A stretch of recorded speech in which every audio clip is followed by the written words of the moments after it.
Halo guys, perkenalkan nama saya Modista Willa Sherly, NIM 2204160036. Saya mahasiswi dari program studi akuntansi Fakultas Hukum dan Bisnis Universitas Duta Bangsa Surakarta.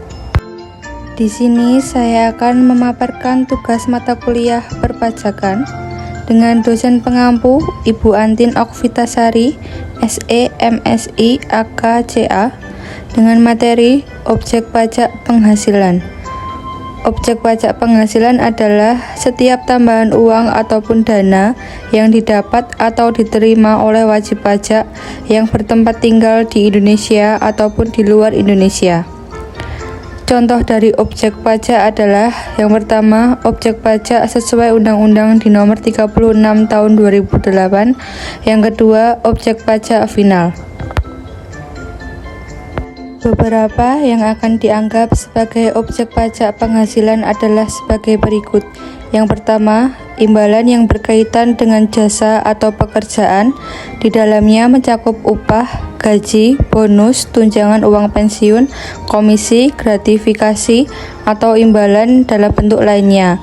Yang kedua, hadiah yang diperoleh dari pekerjaan, undian, kegiatan ataupun penghargaan. Yang ketiga, laba usaha atau bisnis. Yang keempat, keuntungan yang didapat dari kegiatan perdagangan ataupun perpindahan harta yang mencakup keuntungan perpindahan harta untuk badan perusahaan atau badan hukum lainnya sebagai pengganti penambahan modal ataupun saham. Keuntungan yang diperoleh dari perpindahan harta untuk pemilik saham.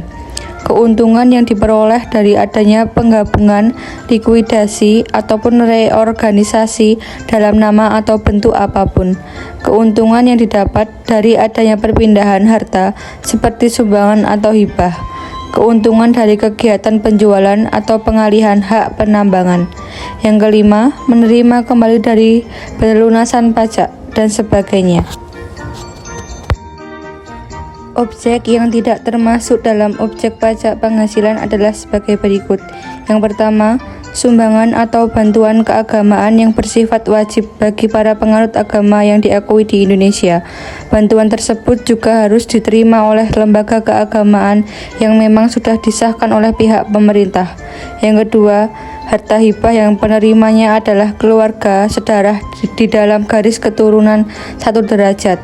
Harta hibah yang diberikan pada badan pendidikan, badan sosial, atau orang pribadi yang menjalankan bisnis kecil.